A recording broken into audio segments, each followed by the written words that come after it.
Muchísimas gracias por estar aquí con nosotros. Es un placer esta conversación para mí. Yo agradezco mucho la participación de todos ustedes y el que se reúnan con nosotros, quizá tomando un café de desayuno a través de Facebook y Jitsi.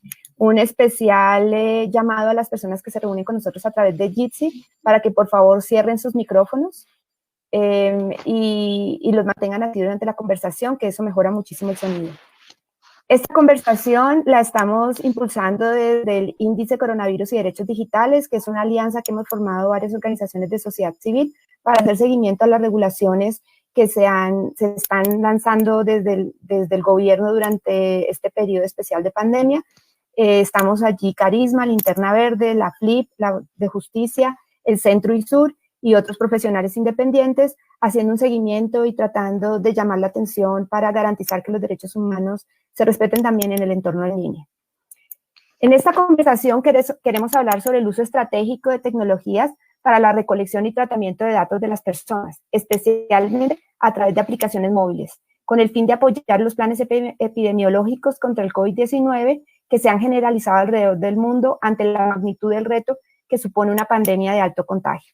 Nadie puede desconocer el hecho de que el desafío para nuestros gobernantes es importante. Deben ser capaces no solamente de dar respuesta efectiva a la amenaza que nunca antes habíamos visto, sino que además tienen que pensar en cómo pueden hacerlo usando tecnología en el proceso. Ahora bien, hay que tener presente que esto no significa que olvidemos que la respuesta es una innovación, es una medida no clínica que busca sobre todo bajar velocidad del contagio. Y en ese sentido hay que hablar de un experimento.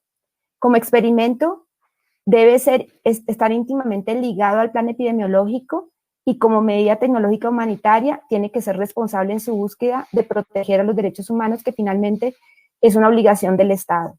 Es importante que mantenga el principio de no hacer daño y se necesita reconocer que existe un conflicto entre una herramienta que puede ayudar y también una que puede generar riesgos para los derechos humanos, especialmente la privacidad. Quizá uno de los mayores retos sociales y políticos de la pandemia está siendo aprender a no pelear amargamente por todo lo que está ocurriendo y buscar tiempo, porque también, como dicen los abuelos, hay que ir despacio cuando estamos de afán. Dado que son tiempos difíciles, se necesitan debates informados. Hay que tener ganas de escuchar al otro y hay que buscar formas de acercarnos. Sobre todo hay que entender que construir confianza entre personas y saberes diferentes es importante porque al final la tecnología tan solo va a ser una herramienta. Les propongo dejar las discusiones férreas y apostar por diálogos, porque al final también las consecuencias de lo que se decide ahora es lo que va a tener impacto en el futuro y a largo plazo. Ya Hariri dijo, las medidas de emergencia tienen la fea costumbre de que por ahí cuando acaban las emergencias. Con este preámbulo, les doy inicio al diálogo con mis dos invitadas especiales, en un panel que finalmente es de solo mujeres. Aunque para la pandemia se han estado explorando muchas estrategias tecnológicas, en este vamos a centrarnos sobre todo en las que se refieren al rastreo digital de contacto. En una conversación con dos costados del conocimiento. De una parte está Zulma Cucunúa, reconocida epidemióloga colombiana, que nos ha acompañado en todo este proceso de la pandemia, tanto a los gobiernos como a nosotros, contándonos lo que esto significa y lo que podemos esperar. Su reconocimiento académico le ha dado ya pues toda la validez en Colombia. Del otro lado está Gemma Galdón, que es analista de políticas públicas española. Ella construye puentes entre empresas, gobiernos y sociedad civil desde hace mucho tiempo. Recientemente acompañó el lanzamiento de la aplicación de rastreo digital de contacto alemana. Y bueno, lo que yo quiero es escucharlas desde mi costado como activista de derechos humanos en entornos tecnológicos para verificar y aprender mejor cómo podemos seguir haciendo ese trabajo en el campo colombiano específicamente. En primer lugar, muchas gracias a las dos por aceptar esta invitación. Gracias, Zulma. Te doy la palabra para que nos saludes. Muchas gracias, Carolina, por esta invitación y muchas gracias a Carisma y a todos los organizadores y mucho gusto conocer a Gemma. Muy feliz de que podamos tener esta conversación con todos ustedes después de varias conversaciones durante las últimas semanas solo con Carolina. Es muy interesante ver también todo el espectro de la conversación en un espacio como este. Muchas gracias por la invitación. Gracias a ti, Zulma. Gemma, bienvenida.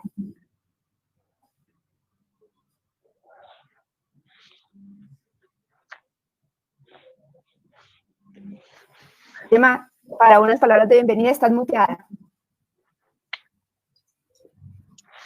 Perdón, que me muteé. Nada, también muchas gracias por la invitación. La verdad que creo que estamos viviendo tiempos súper importantes de la perspectiva de cómo aunamos tecnología con derechos fundamentales y me produce mucho placer y mucho orgullo estar aquí pudiendo compartir en esta perspectiva global lo que está ocurriendo en diferentes países y también para apoyar los desarrollos más responsables en el ámbito del rastreo de interacciones vinculado al COVID.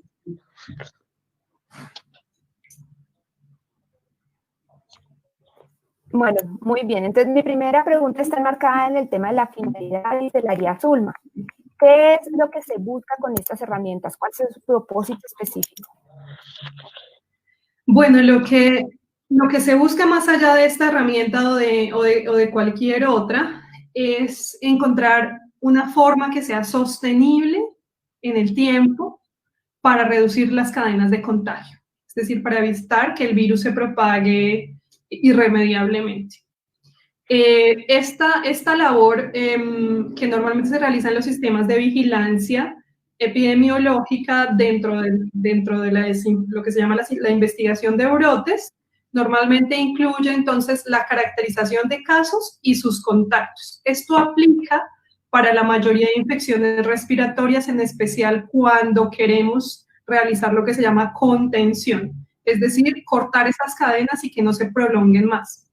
Si la intención fuera otra, por ejemplo, reducir solo en alguna medida el impacto de la pandemia, pero no drásticamente reducir ese impacto, no serían necesarias cosas como seguir contactos, etcétera, etcétera, puesto que en esos esquemas se manejan y se han manejado pandemias como, por ejemplo, las de influenza, donde no se requiere toda esta labor de seguimiento de contactos.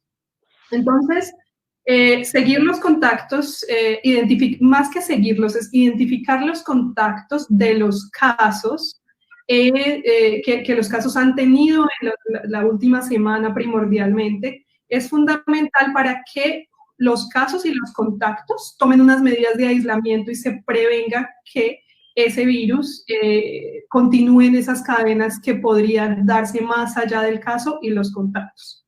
Pero entonces, como estamos hablando de un virus que es altamente transmisible y que sobrepasa pues todas las capacidades de los sistemas de salud, esta labor claramente no se puede hacer, no es suficiente el personal que hay actualmente para llevar a cabo esta labor. Entonces, para empezar hay que tener mucho más personal que incluya personas de salud pública y lo que se ha conocido como rastreadores, personas que se entrenen, una gran masa, una fuerza de trabajo, que se entrenen rápidamente para hacer este seguimiento. Y aún así, lo que nos dicen, digamos, las estimaciones que podemos hacer es que aún así no sería suficiente. Manualmente hay un límite de lo que una persona puede hacer diariamente y estamos en una carrera contra el tiempo.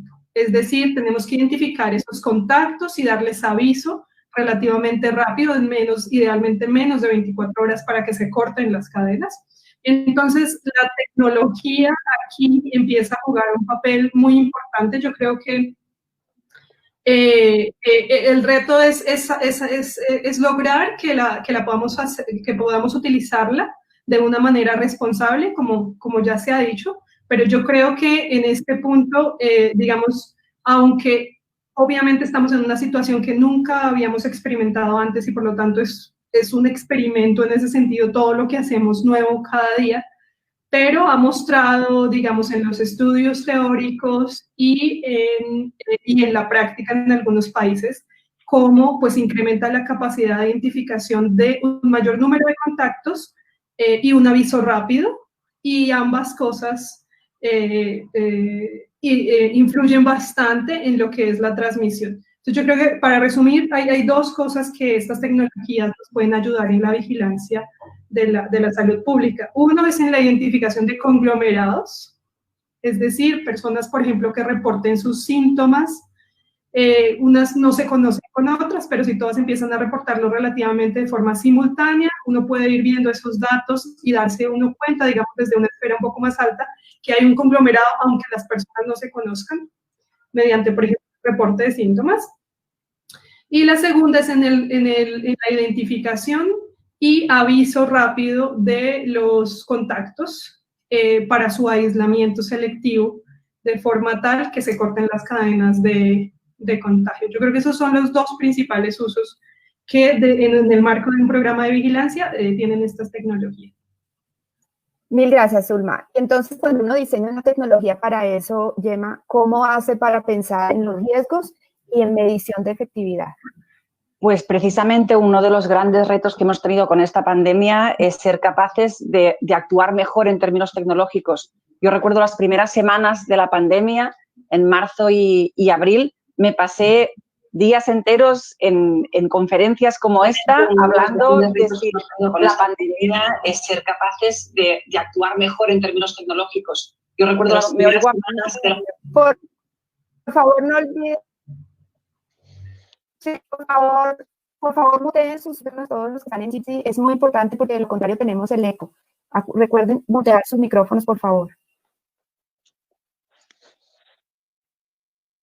Pues como decía, lo importante, a ver, ya no me oigo, era ver cómo lo hacíamos responsablemente, porque en las primeras semanas de la pandemia se planteaba precisamente que la única forma de luchar contra el coronavirus era renunciando a la privacidad, que la única forma de saber identificar dónde estaba el virus de forma efectiva era controlando a toda la población y creando poco menos que un gran hermano pandémico. Lo interesante de lo que ha pasado desde marzo hasta hoy es que se han puesto sobre la mesa tecnologías que son capaces de aportar a la capacidad de respuesta y de seguimiento de la pandemia sin vulnerar derechos fundamentales. En este proceso ha habido que renunciar a cosas, ¿no? Comentaba ahora mismo que estas aplicaciones permiten la identificación de conglomerados y eso no es así en el caso de las aplicaciones responsables. Precisamente las aplicaciones responsables renuncian a utilizar la geolocalización porque eso equivaldría a tener un mapa de los movimientos de toda la población, equivaldría a saber cuándo cada ciudadano va al baño o con quién se encuentra y con quién se acuesta. Eso desde el principio valoramos que era inasumible desde un punto de vista democrático, que era algo que igual en países como China se lo podían permitir, pero que en Europa eso no nos lo podíamos permitir, y se avanzó en la creación de tecnologías de rastreo de interacciones más que de contactos, pero no tiene mucho que ver con los contactos. Lo que hacen las aplicaciones europeas es rastrear las interacciones que uno ha tenido.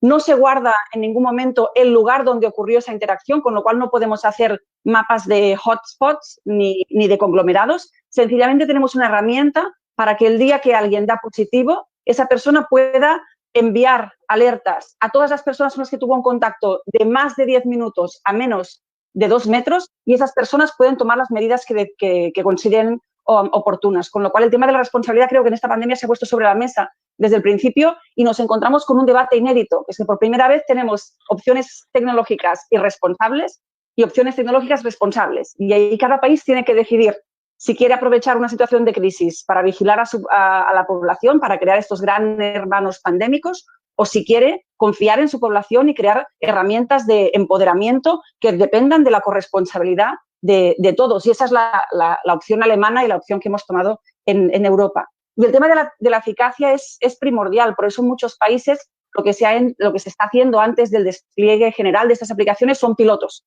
para ver cómo funcionan, porque además lo que oímos de Asia, de Singapur, de China, de Corea, es que las aplicaciones de rastreo no han funcionado, no han sido útiles para el sistema de vigilancia epidemiológica, con lo cual el reto que tenemos es ver si estas aplicaciones realmente nos permiten responder mejor a esta pandemia. Pero yo también diría, nadie está cuestionando que invirtamos.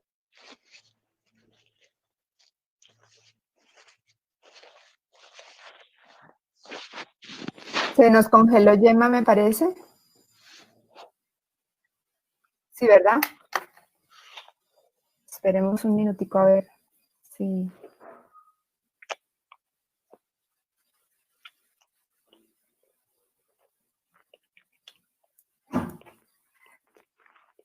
Gemma, estás muteada.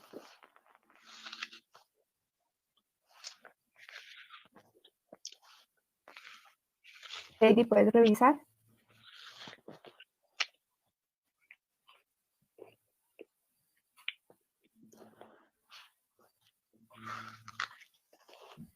No se oye nada, Gemma.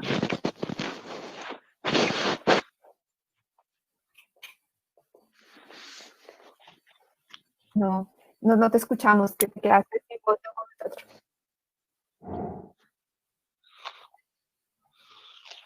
O refrescar tu página.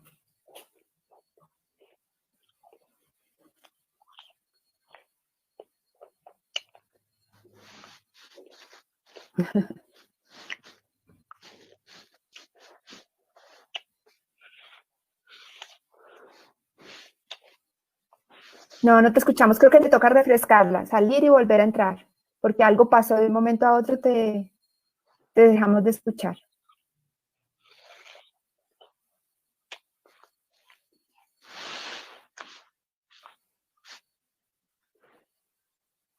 Y la conexión está bien. Es muy raro. Bueno, dejémosla que vuelva a entrar. No sé si estaba hablando, Gemma, pues de un par de cosas muy interesantes. Hablaba de cómo el proceso de selección de la tecnología se renuncia a los conglomerados, que parece que conectamos, o sea, nos estabas explicando, Zulma, si entiendo bien, está identificar conglomerados, identificar los contactos de personas que hayan resultado positivas. Entonces, lo que nos dice Gemma, en Europa se termina eligiendo identificar a los posibles contactos, renunciar a los conglomerados en la discusión de privacidad. Estábamos por ahí con la parte de responsabilidad y eficacia. Gemma, sí, por favor. Si os quedasteis con la parte de eficacia, recalcaba la importancia de hacer pilotos, que es lo que estamos haciendo en muchos países, de testar primero. Las aplicaciones respetuosas con la privacidad son aún una hipótesis, pero creo que igual que testeamos 50 vacunas diferentes sabiendo que no todas van a funcionar, tenemos el deber y la responsabilidad de testear tecnologías para ver si pueden ayudar. Muchas gracias, perfecto. Yo creo que hay un elemento también central entre los ensayos que se hacen en Asia, Europa y los que se hacen en el cono sur o en lo que llamaríamos el sur global, que es el tema de acceso a las tecnologías y equidad, porque no es lo mismo plantear una solución tecnológica en un país con un 90-95% de penetración, tanto de conectividad como de dispositivos, que en un país como Colombia, donde, por ejemplo, hay un 50% de desconexión y se sabe que, por ejemplo, los niños en materia de educación en el campo, el 90% de los niños no tienen acceso a un dispositivo. Estoy contando como las cifras extremas, por supuesto, en hombres, en edad, podría ser diferente, pero más o menos muestra que estamos en un contexto diferente. Entonces, mi pregunta es, Colombia siendo un país con estas inequidades de acceso a la red, ¿cómo influye esto en el éxito de una herramienta digital contra la pandemia? ¿Cómo lo analizan los epidemiólogos en términos de, me imagino, un margen de error o cómo se maneja eso? Definitivamente para que haya una gran influencia del rastreo y del aislamiento selectivo de los contactos, de los casos y de los contactos, se espera que esa penetración de esas tecnologías sea mayor al 50% o idealmente incluso mayor al 60%. Por supuesto, esto va a variar de un país a otro. No tenemos en este momento como estimaciones muy específicas para países en América Latina sobre cuál sería una penetración o uso de estas tecnologías que fuera ideal.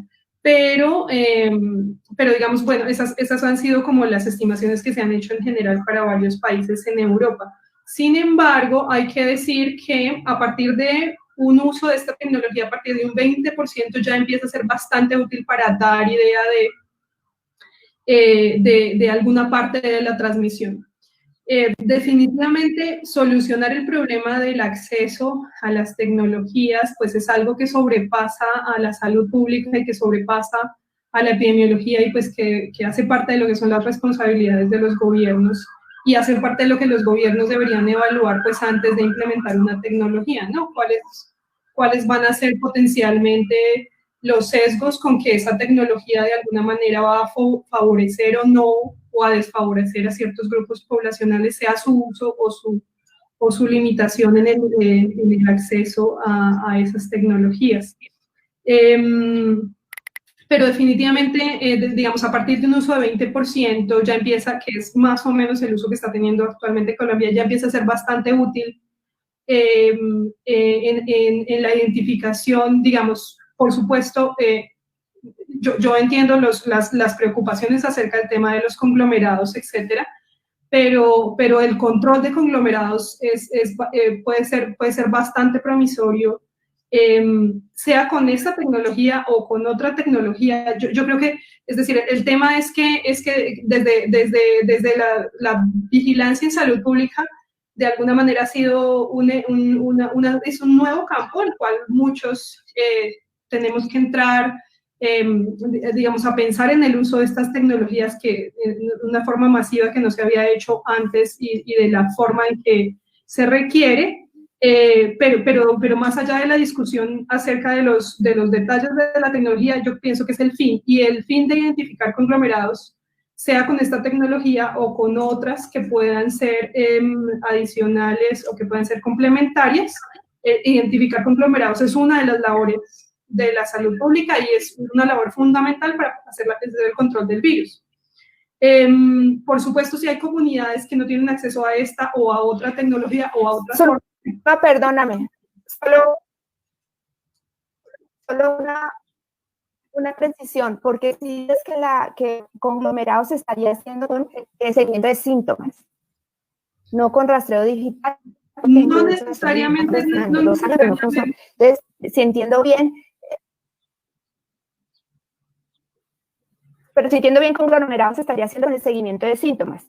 Y en el seguimiento de síntomas, en este momento, según los datos del gobierno, estamos por encima de 5 millones, porque la han descargado 9 millones de personas, pero dicen ellos que lo usan y han dicho como unas 5 millones, ¿verdad? Solo para, entonces tú dirías, la parte de seguimiento de síntomas está siendo, aún con el número bajo, está siendo importante para identificar conglomerados. Sí. Ahí vamos. Ok, gracias. Sí, sí. Sí, mediante reporte de síntomas. Esa parte empieza a ser útil, pero por supuesto, pues idealmente, es decir, el impacto es útil en el sentido de que nos ayuda a identificar algunos conglomerados adicionales, ayuda a identificar estos contactos adicionales, el mecanismo por el cual se avisa esos contactos idealmente, y yo estoy totalmente de acuerdo, debería ser totalmente dependiente del caso, y de allí que se despliegue, digamos, ese aviso al contacto, y el contacto voluntariamente pues tome las decisiones que deba tomar. Pero por supuesto, digamos que este potencial de ampliación de la identificación y el aislamiento de esos contactos tiene un impacto que puede ser muy positivo en el número reproductivo. Sí, y para eso se requiere esta alta cobertura, alta penetración, alto uso de estas tecnologías o alto uso de otras tecnologías que podrían ser algunas mejores en el futuro, no lo sé. Si eso no se da en esas magnitudes de las que estamos hablando, no significa que no sea útil. Es útil, solo que en una mucho menor proporción, y no serviría para reemplazar el papel que tiene el distanciamiento físico, que es la razón por la cual estamos utilizando estas tecnologías, para no tener que recurrir a tanto distanciamiento físico.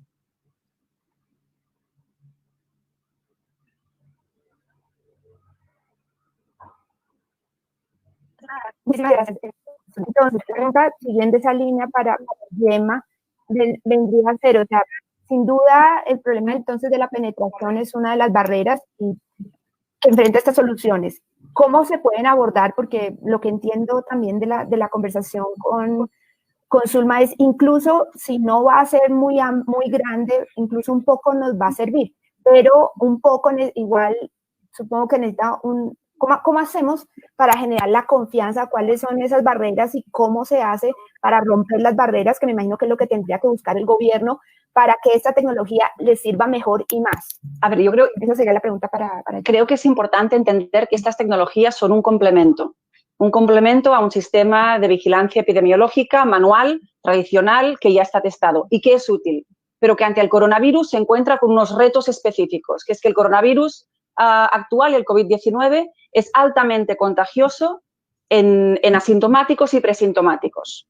Con lo cual, muchas veces cuando interviene el rastreador manual, esa persona ya ha estado contagiando muchísimo y ese contagio se puede haber producido durante 14 días. Es imposible que alguien que ha hecho vida normal recuerde todas sus interacciones los últimos 14 días. Entonces, lo que hace el teléfono es registrar esas interacciones para no depender de la memoria de la persona, porque además las personas con las que tuvo contacto esos más de 10 minutos a menos de 2 metros pueden ser compañeros en el autobús o en el metro, con lo cual es imposible llegar a esas personas. Ahí la tecnología complementa un sistema de vigilancia manual y creo que es importante saberlo. En ningún momento se está planteando la sustitución, con lo cual los temas de penetración y acceso y equidad son en este caso, diría, secundarios, porque eso es una mejora, no tiene un efecto de sustitución.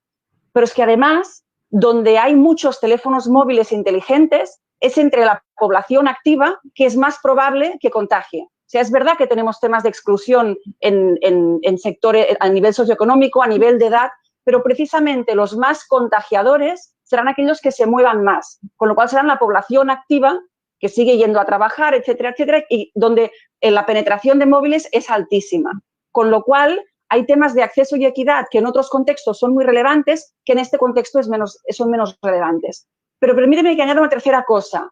Yo, cuando hablo de las aplicaciones, hablo específicamente de las aplicaciones descentralizadas. El modelo alemán, suizo, italiano y próximamente en América Latina, en Ecuador, en Perú y en Uruguay. No hablo en ningún caso del modelo colombiano. La aplicación colombiana ni funciona ni funcionará, porque no tiene acceso al Bluetooth de forma continuada. Con lo cual, para mí es la ruta colombiana es la que tomaron en Europa, Noruega y Gran Bretaña, y los dos países han retirado sus aplicaciones y están ya transitando hacia la aplicación de modelo suizo o alemán, que es el único que puede funcionar y dar resultados. Y podemos, si queréis, hablar de por qué eso es así. Es un tema técnico.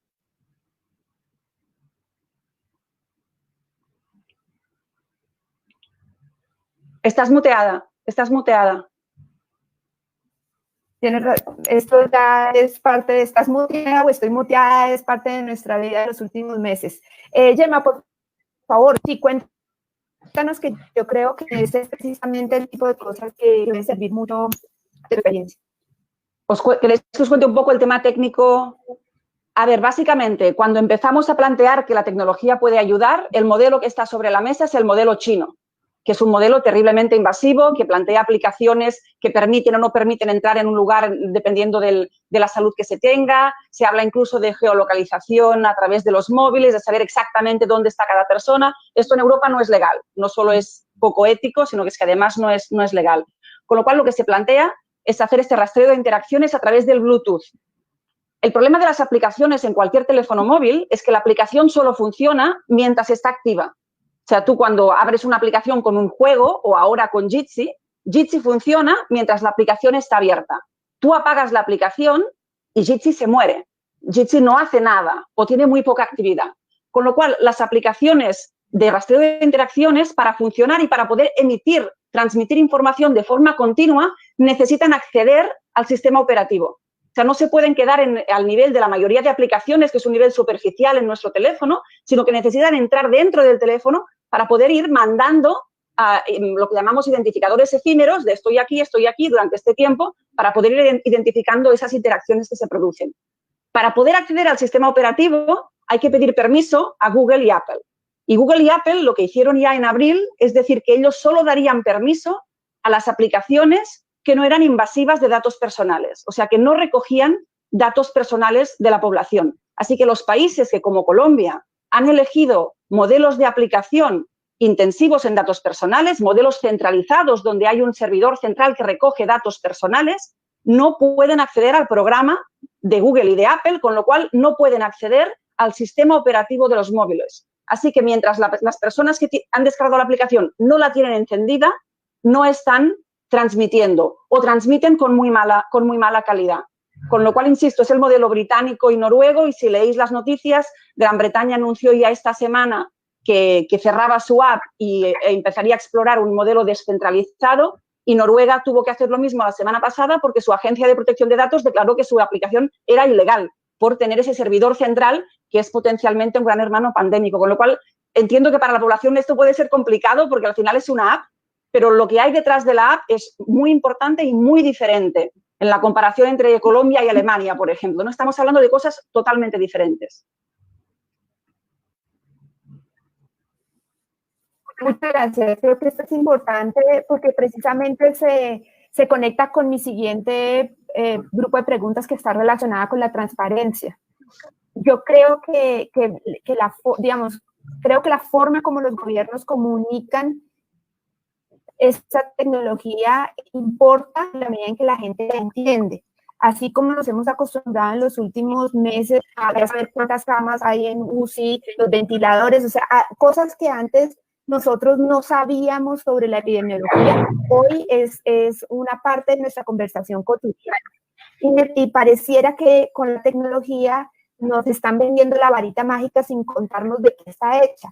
Y ahí creo yo que está uno de los problemas. Necesitamos entender que la tecnología cumple finalidades específicas y entonces que para hacer el rastreo de conglomerados este síntomas voluntario que permite una vigilancia participativa, como todo de lo que habla y que nos dice Zulma, yo espero que eso nos permita la tecnología además escalar ya el tema de contactos. Cuando Gemma habla bastante, bueno, estamos usando una tecnología que busca hacer esa identificación de proximidades para apoyar ese proceso, está muy específica, asintomáticos, población activa, o sea, empezamos como a definir expectativas. Entonces, mi pregunta sería, en este caso, cambiando el orden, ayer, ¿cómo puede hacer un gobierno para transmitir y comunicar esto en forma sencilla? Porque como tú bien dices,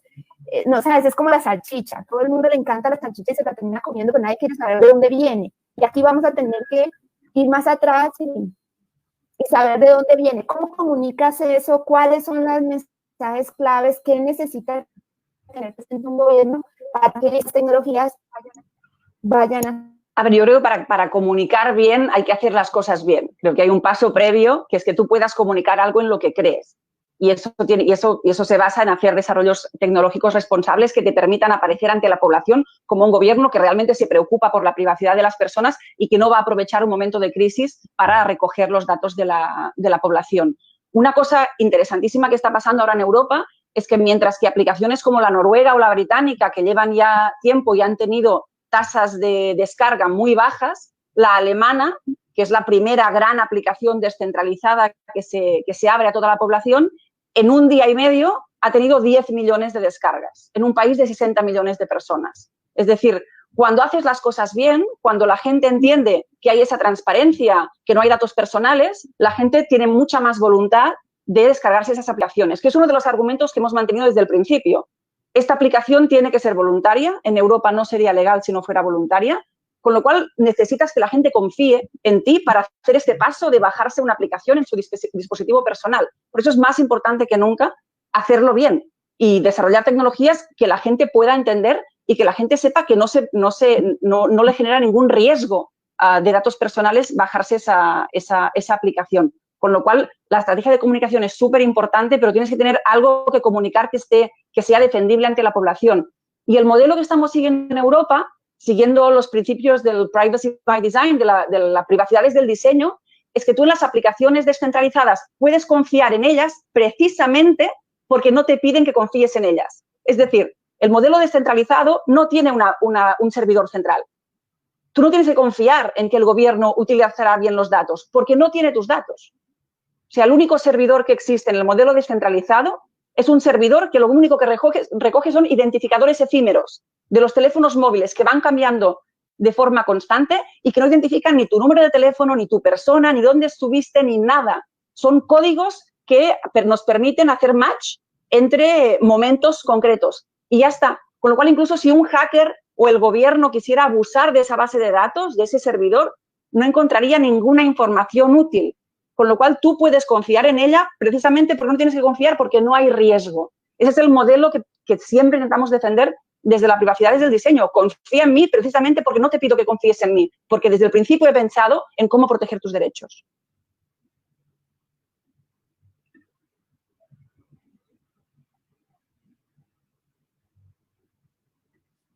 Yo no le voy a preguntar a Suma por tecnología porque eso sería jugar sucio, no sé lo que quisiera. Yo creo que hay un elemento de la ciencia en el que también es muy importante para la sociedad civil hacer seguimiento a esta tecnología y tiene que ver con cómo evalúo yo que la tecnología está funcionando.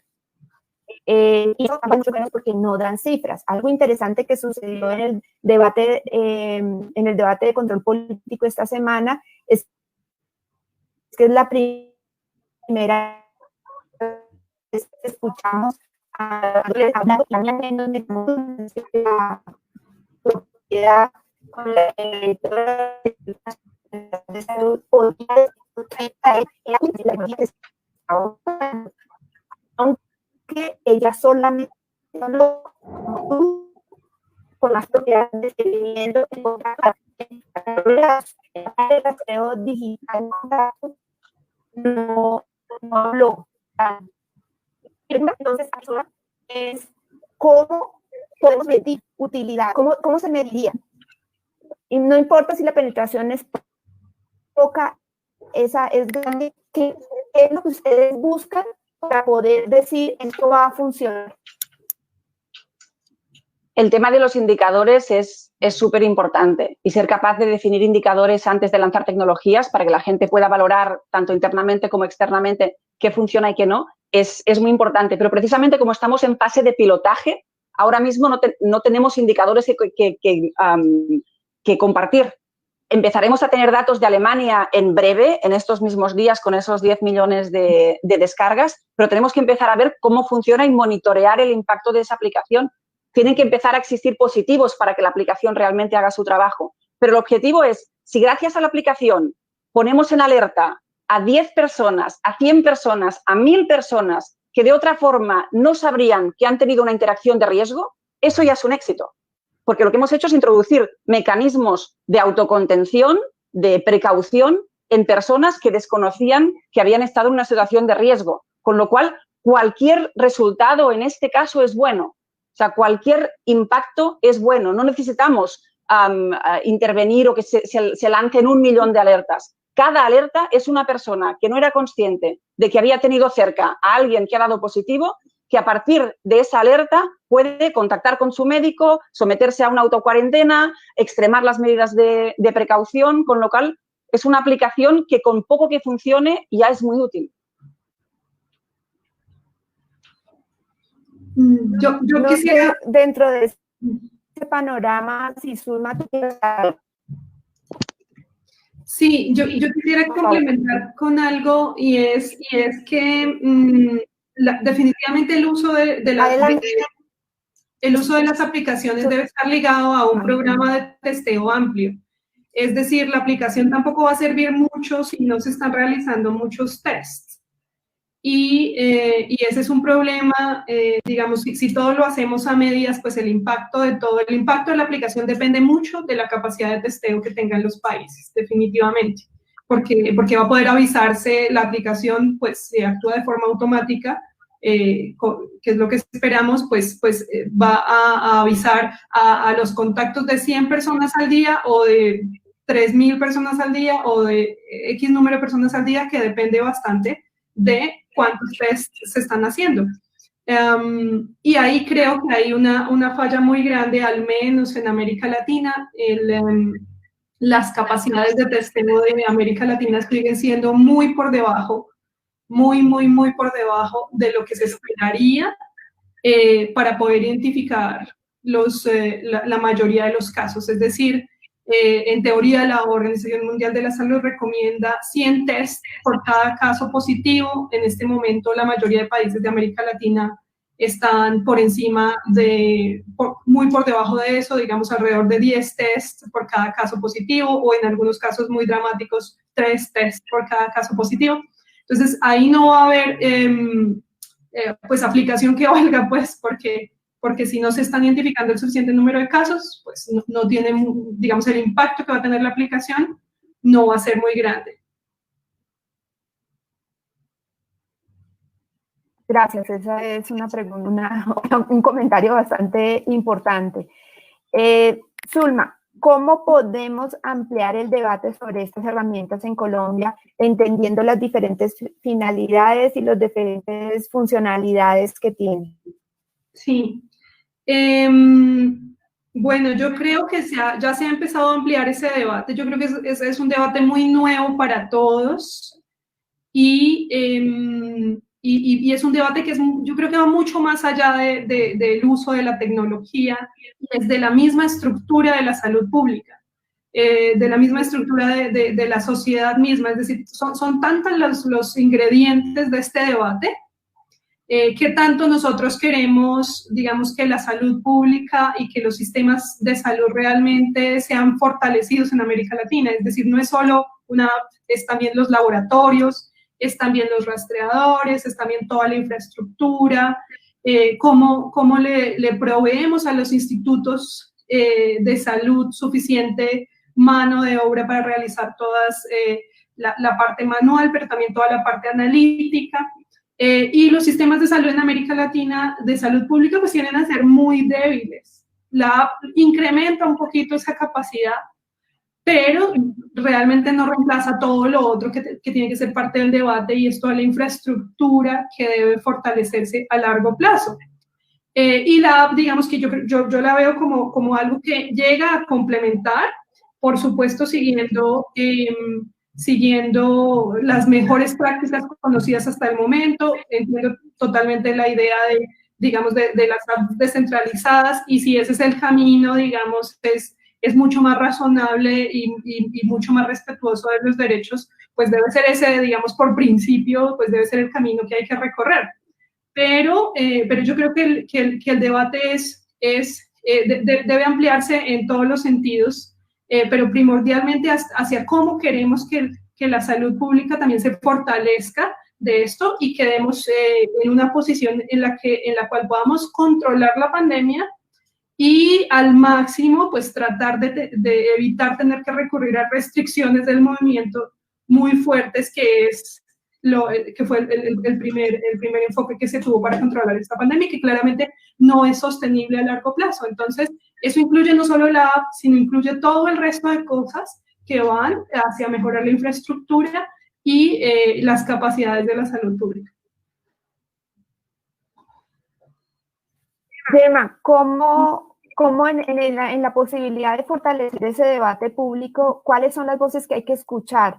Porque un poco volviendo al tema de parece que estuviéramos peleando privacidad, promesas, falsos, dilemas, y entonces nos ponemos en costados opuestos. ¿Quiénes son los que tienen que estar hablando para conseguir esos diálogos improbables, esa capacidad de conectar y decir al final tomamos una decisión que avance? Y no que nos deje, no sé, ¿por qué Alemania fue exitosa, al menos en arrancar un experimento, mientras que en Gran Bretaña Yo creo que el éxito en realidad es del modelo descentralizado en general. Alemania es el primer gran país que lo despliega, y es el que tiene más visibilidad. En realidad la iniciativa es sobre todo suiza, se desarrolla la parte técnica en Suiza, y creo que la estrategia que se ha hecho es una estrategia de ser muy garantista y muy transparente a todos los niveles. Hay países que están desarrollando, por ejemplo, cartas de derechos vinculadas a este tipo de aplicaciones.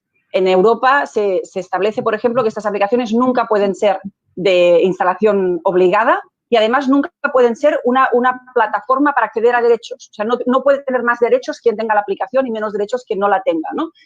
Evitar discriminaciones vinculadas a la existencia o el uso de estas aplicaciones. O sea, hemos desarrollado en varios países cartas de derechos que también dan seguridad al ciudadano en ese sentido. Tenemos estudios de impacto en protección de datos. Tenemos agencias de protección de datos que han dado su sello de aprobación a este tipo de aplicaciones, que es algo muy poco usual. En general, estas aplicaciones generan muchas dudas, y en el caso noruego, la Agencia de Protección de Datos noruega decidió que la aplicación era ilegal, pero con las aplicaciones descentralizadas la acogida de protección de datos ha sido entusiasta, porque realmente son un modelo de privacidad desde el diseño muy, muy robusto. Pero además también se ha abierto el debate a nivel técnico. lo que vemos ahora, el protocolo que se utiliza en estas aplicaciones, es un protocolo que empieza a ponerse en código abierto, en GitHub, a partir de abril.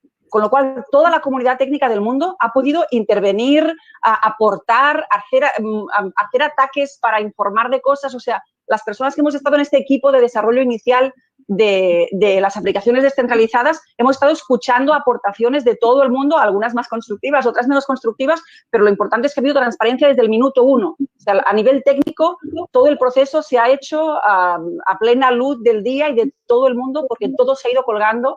Incluso las actualizaciones y todo lo que íbamos aprendiendo se ha colocado en repositorios de código abierto. Lo que faltaría seguramente es trabajar mucho más con otras partes de gobierno, ¿no? Estamos teniendo problemas en muchas partes en la relación con sanidad. Precisamente los ministerios de sanidad y los epidemiólogos nos piden muchas veces pues, estos mapas de desarrollo del virus, y cuando les decimos que estas aplicaciones no van a hacer esos mapas, pues hay epidemiólogos que desearían ese gran hermano pandémico, ¿no? Con lo cual, seguramente tenemos que tener metodologías de conversación con ministerios de sanidad y con epidemiólogos expertos mucho más abiertos, donde podamos aprender mutuamente de cuáles son las preocupaciones y cómo construir unas soluciones tecnológicas que nos gusten a todos, ¿no? O que tengan en cuenta todas las perspectivas. O sea, que a nivel experto nos siguen faltando aportaciones. Y finalmente la sociedad civil, evidentemente, o sea, crear canales para que la gente pueda opinar y también para que los gobiernos aprendan, pues, qué quiere mi ciudadanía, qué estaría más dispuesta a instalarse, qué no estaría más dispuesta a instalarse, hacer desde encuestas hasta programas, reuniones en este caso no, pero sesiones así a través de Internet, o sea, consultar al máximo para que la gente deje de ver siempre la tecnología como un enemigo, como algo que siempre te roba los datos, que nunca te da explicaciones de nada, y empezar a generar debates tecnológicos basados en esta apertura y transparencia. Gemma, de pronto mientras Carolina aparece, ¿tú nos podrías contar como un poco más de detalles de la aplicación que se empieza a usar en Alemania, de pronto, más allá de pronto de lo que ya nos has contado? Sí, a ver, la aplicación es una aplicación que básicamente cuando te la instalas lo único que te pide es acceso a Bluetooth. Lo utilizamos para los auriculares sin cables, etcétera. Y si accedes a tener notificaciones, a recibir notificaciones. Entonces, en el momento que la instalas, si es descentralizada, la aplicación ya tiene contacto con el sistema operativo y constantemente está enviando tu identificador único, que puede cambiar cada X tiempo. Cada vez que ese identificador único identifica que hay otro dispositivo con el mismo identificador aleatorio durante entre 10 y 15 minutos a menos de 2 metros, se guarda ese número. Dentro del dispositivo se van guardando esos números. Entonces, en el momento que la persona que tiene ese teléfono va al médico porque tiene síntomas y da positivo, el sistema de salud tiene una interficie web. Eso es lo que hemos hecho en Europa. Podría ser de otras formas, pero básicamente un sistema de generación de autorizaciones, que lo que hace el médico es poner en una página web los detalles y se les pasa un código alfanumérico, y ese código se le ofrece al ciudadano. Cuando se le da el diagnóstico positivo, se le pregunta, ¿tienes la app? Y si tiene la app, se le ofrece ese código. Ese código, cuando está metido en la app, lo que hace es decirle a tu teléfono, envíales una alerta a todos estos identificadores efímeros que te has encontrado en los últimos 14 días. Con lo cual, todas esas personas reciben una alerta. Y esa alerta en cada país dice cosas diferentes. En países donde hay mucha capacidad de atención médica puede decir, vete al médico. En otros países lo que dice es, llama por teléfono. Porque nos podemos encontrar, por ejemplo, de gente que cuando la aplicación te diga has tenido una interacción de riesgo, se acuerde perfectamente de esa interacción y que fuera una interacción totalmente segura, porque llevabas mascarilla, llevaban guantes, iban protegidos, con lo cual no hay necesidad de que una alerta se traduzca inmediatamente en un test. Con lo cual, ese teléfono lo que hace es valorar si realmente hay riesgo, y si lo hay, se procede a la PCR o a un diagnóstico clínico. También sería una posibilidad, ante la ausencia de PCRs, que los diagnósticos clínicos también fueran aceptados y que pudieran generar nuevos códigos de alerta, o ese PCR, o medidas de cuarentena parece que no hay riesgo, pero mejor si te quedas en casa, o mejor si extremas las medidas de precaución. Y esa es la forma de funcionar. Es realmente bastante sencillo. Ha sido muy complicado de desarrollar porque implica sistemas criptográficos muy avanzados, pero la verdad es que el funcionamiento se ha querido que sea lo más sencillo posible. Lo que sí se eligió, por ejemplo, es que tú solo puedas enviar alertas cuando tengas un código que te ha dado tu médico, es decir, tú no puedes autorreportarte positivo y eso sí que era importante para evitar malos usos. O sea, en todo el proceso hemos ido identificando todos los riesgos que podían emerger de mal uso y hemos ido corrigiéndolos para que al final la aplicación final fuera lo más útil posible para el sistema de vigilancia de la salud. Y toda la parte de mapas del virus, lo que se entiende es que se puede hacer a través del proceso manual. O sea, las personas que reciben alertas acaban entrando en un proceso manual porque acaban haciéndose el test o acudiendo a los servicios sanitarios, con lo cual hay otros espacios donde se pueden recoger esos datos que te permiten hacer esos mapas. Pero entendíamos que traspasar esa funcionalidad de seguimiento por GPS al teléfono lo que hacía era asustar a la población y bajar los niveles de uso de esa aplicación. Y como entendemos que ya existe un sistema de vigilancia epidemiológica que permite hacer mapas de intensidad del virus, podíamos liberar a la aplicación de hacer ese trabajo que nos metía en un espacio muy sensible en términos de protección de datos. Sí, yo creo que es fundamental esta idea de poder combinar como tecnologías con el fin, digamos, de que la información nunca esté simultáneamente en poder de nadie, digamos, pero que al final la salud pública sea capaz de, utilizando varias herramientas que entre ellas no están conectadas, la salud pública sí pueda realizar esas conexiones. Es decir, yo estoy segura y desde salud pública nunca hemos estado interesados en el gran hermano, ni en que tener datos privados de las personas, no. Lo que queremos es el fin último, que es poder identificar estos conglomerados, avisar a las personas, etcétera, etcétera. El punto es los mecanismos, claro, por los cuales llegamos ahí, pero yo creo que tiene que haber una combinación de tecnologías, de infraestructura, etcétera, etcétera, y cada una de estas tecnologías a su vez pues ser respetuosa pues de la privacidad y de todas las cosas que tú nos has hablado. Yo creo que eso es clave y yo creo que desde salud pública, digamos, esa es la intención, no es nunca ni va a ser acceder a cada detalle de las personas, sino más bien al final poder contar con las herramientas para controlar el virus desde pues con las herramientas epidemiológicas. Claro, y además, disculpa. Yo volví con el nombre de Julio solamente para decir que aquí estoy. Dale, ibas a decir algo, Gemma, adelante. No, quería mencionar que otra de las ventajas de estos sistemas es que ahora en Europa la fase en la que entramos es la fase de la interoperabilidad, de forma que esos identificadores únicos que va registrando tu teléfono, cuando tú viajes a un país que tiene también una aplicación estatal descentralizada, se puedan registrar esas interacciones. Esto en América Latina, por ejemplo, me imagino que Perú y Ecuador, que son los países que están más desarrollados con la aplicación descentralizada, pues en breve podrán ya viajar entre los dos países con garantías de seguimiento epidemiológico, que esto es algo que los métodos tradicionales, manuales, aún no han trabajado, ¿no? Con lo cual esa nueva idea de la complementariedad, ¿no? Te aporto capacidades. Yo quisiera solamente mencionar una cosa. Hay una pregunta de Daniel Escudero, pero perdóname, Daniel, para continuar en esta línea, hacer una pregunta antes. Hay una cosa interesante que sucedió esta semana en el debate de control político, que fue también él diciendo que le interesaba cómo esta aplicación podría utilizarse para hacer seguimiento de contactos, pero ya por los rastreadores profesionales. Simplemente lo digo porque creo que eso va en línea con lo que Zulma estaba comentando, de cómo en nuestras características se podrían hacer cosas complementarias, pero sin buscar que todos los datos estén juntos, sino fortaleciendo diferentes aspectos que luego termina siendo, ya desde lo epidemiológico, parece que no estamos tanto buscando la línea de la vigilancia de personas de China, sino que ya estamos empezando a pensar en fórmulas de hacer seguimiento y tratar de contener el virus con otras lógicas, simplemente para mencionarlo. Gemma, hay una pregunta de Daniel Escudero. ¿Cuál es el significado concreto de una aplicación descentralizada? Básicamente, la aplicación descentralizada no cuenta con un servidor central que tenga datos personales.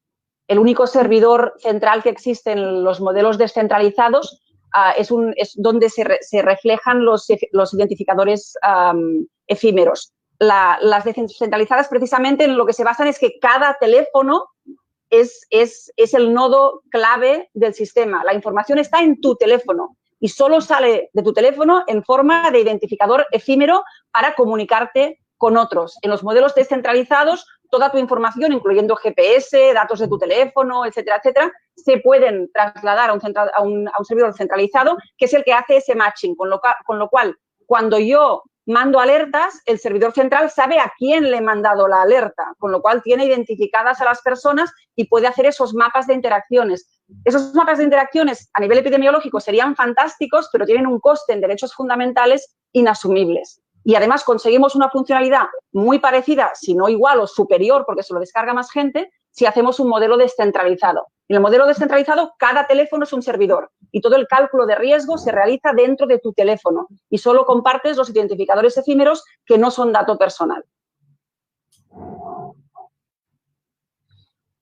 Dice alguien, Edgar, por el chat también, que tú mencionas que Perú y Ecuador avanzan en un modelo descentralizado y, sin embargo, la realidad es que en Perú nuestra aplicación oficial solo usa GPS y ya hace varios meses llevan diciendo que implementarán Bluetooth, pero todavía no. Porque están en ello. Perú ha sido, si no me equivoco, por la información que yo tengo, el primer país que ha entrado en el programa de Google y Apple para poder utilizar el sistema de Bluetooth. Pero es verdad que el proceso es largo y penoso. No es fácil desarrollar este tipo de aplicaciones, no es fácil integrarlas en el sistema de salud pública de cada uno de los países. O sea, hay mucho trabajo que hay que realizar. Yo sí sé positivamente, yo estoy trabajando muy de cerca con Ecuador. Ecuador está en contacto constante con Perú y en Perú se está utilizando y se está apoyando en el desarrollo de Ecuador, con lo cual seguramente lo que le ha ocurrido a Perú es lo que le ocurrió a Noruega, que primero hace una aplicación muy invasiva en datos personales y que además no funciona, y cuando se dan cuenta empiezan a desarrollar un plan B, que es la aplicación descentralizada. Pero Ecuador, Perú y Uruguay, en la información que yo tengo, son los 3 países de la región que de momento forman parte del programa de Google y Apple para poder desarrollar aplicaciones descentralizadas. Es interesante también en este debate el papel que han tomado estas empresas, ¿no? En unas empresas en las cuales yo confiaría muy poco en situaciones normales, pero precisamente más Apple que Google. Apple, que es una compañía que basa su capacidad de cobrarte 2 o 3 veces más lo que te cobraría cualquier otra empresa por el mismo producto, ese valor añadido lo justifica en base a unas funcionalidades superiores y a una mayor privacidad. Entonces, Apple entendió que no podía arriesgarse a ser percibido como un actor que vulneraba la protección de datos de sus usuarios, con lo cual Apple dijo, la única forma de acceder a mi sistema operativo es a través de una aplicación descentralizada que no recoja datos personales. Vemos como a veces las empresas privadas en momentos concretos pueden querer defender más la privacidad de los ciudadanos que los mismos gobiernos, que yo creo que es un tema que nos debería llevar a la reflexión.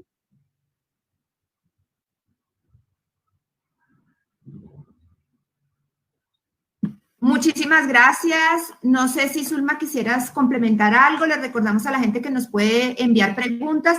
Todavía tenemos unos minutos para alguna otra. No sé si, Zulma, quieras complementar algo.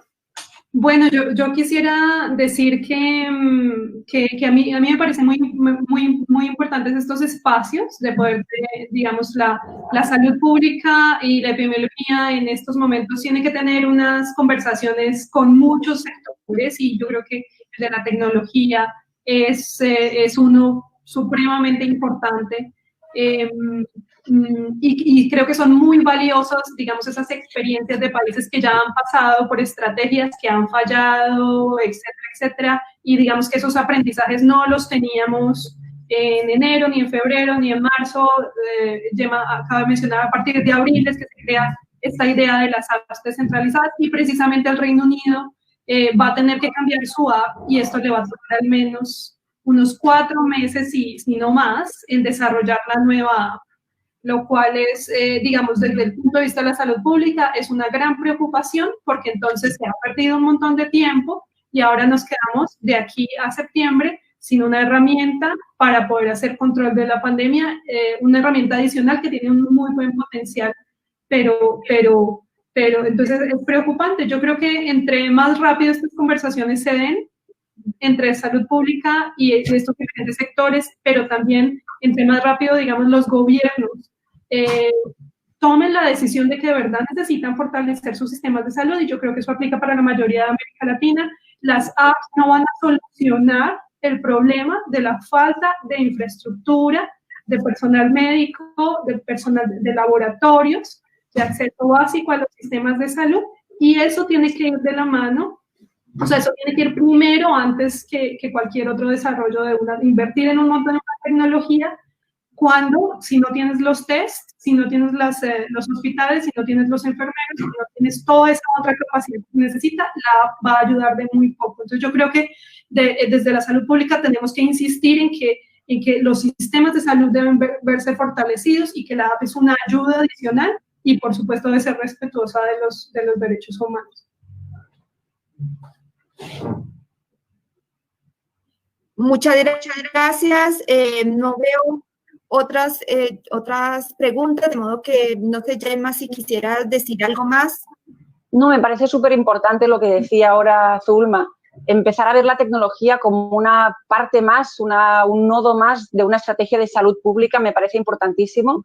Dejar de ver, de simplificar y de deizar la tecnología como si fuera una bala de plata. No lo es. La tecnología, cuando mejor funciona, es cuando forma parte de estrategias más amplias. En el ámbito del coronavirus hablamos de estrategia de salud pública, pero lo mismo en cualquier otro tipo de tecnología.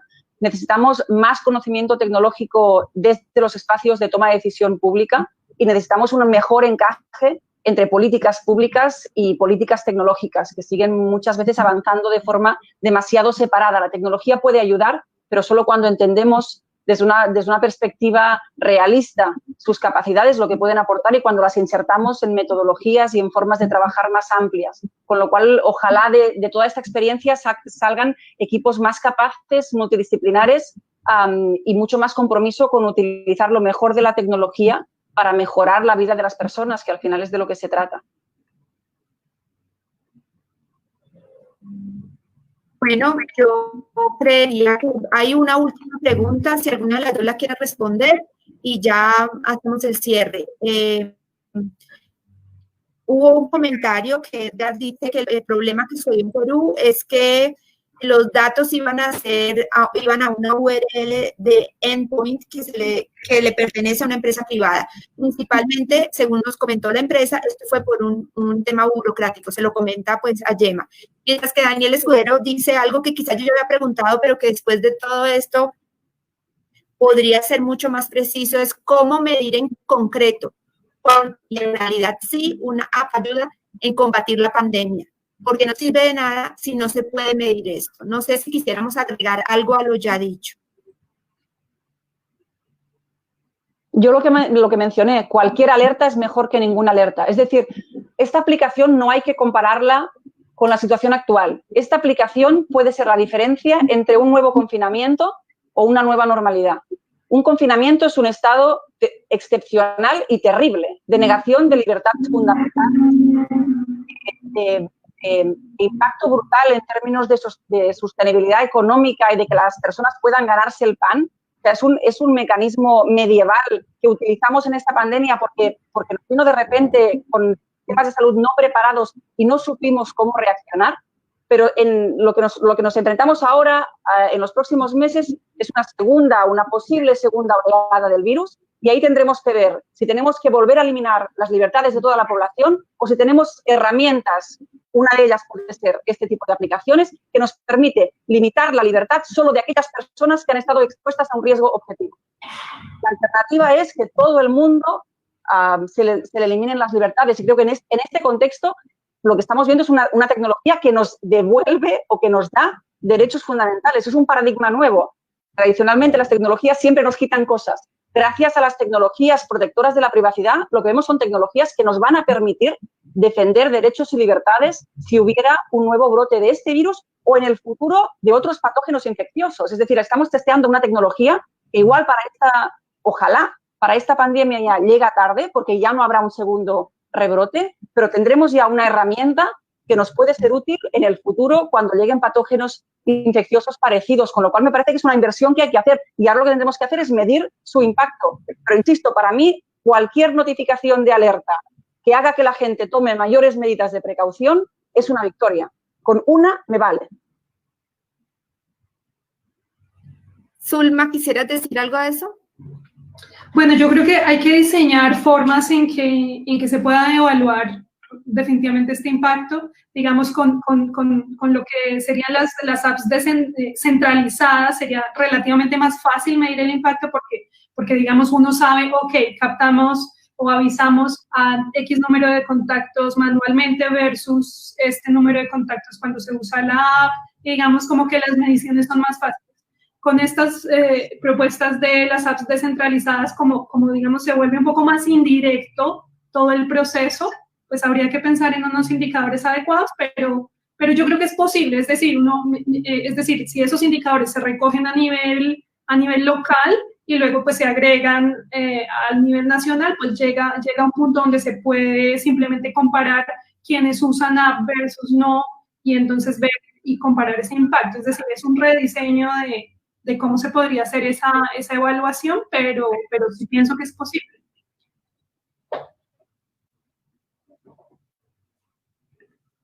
Bien, en el compromiso de no mantenernos más allá de la hora y 10 minutos, las siguientes dos preguntas son en relación con Colombia. ¿Cómo interpretar la decisión de Colombia de lanzar Coronap de afán tras un proceso de muy pocos días de desarrollo cuando solo había un caso identificado? Y la otra es, ¿qué compromisos estableció el gobierno nacional y distrital para modificar las aplicaciones y garantizar los derechos digitales de la ciudadanía?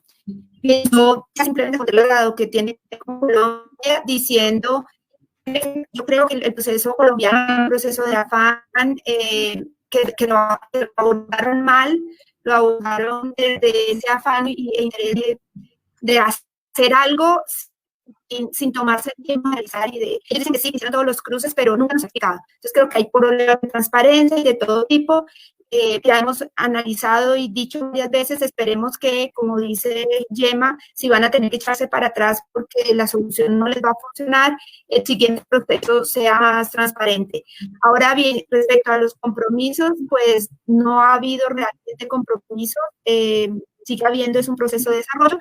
De hecho, a mí lo que más me preocupa es que las discusiones se están dando al punto que, como ella tampoco sale, la gente tiene afán, se están haciendo otra cantidad de desarrollos que tampoco están teniendo estas consideraciones.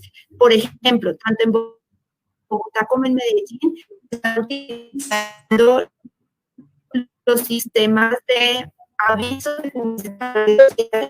para hacer especies de notificación de exposición, utilizando la geolocalización de los anuncios. Y eso se descarta completamente, porque es más o menos, Gemma, decir que como tenemos casos en un barrio de Bogotá, y hay haber estado cerca de una persona contagiante, y eso es equivocado porque la situación exacerba si todos se consideran testearse, como dice Zulma, no va a haber esa capacidad de son capaces de filtrar a quienes hay que priorizar en el testeo. Y eso es equivocado y está mal. Bien, no tenemos más tiempo para otras preguntas, de modo que vamos a cerrar en este punto, agradeciéndole enormemente a Zulma y a Gemma por habernos regalado este rato, esta discusión y su conocimiento. Mil gracias. A vosotras. Muchas gracias a todas y todos. Chao. Chao. Hasta luego.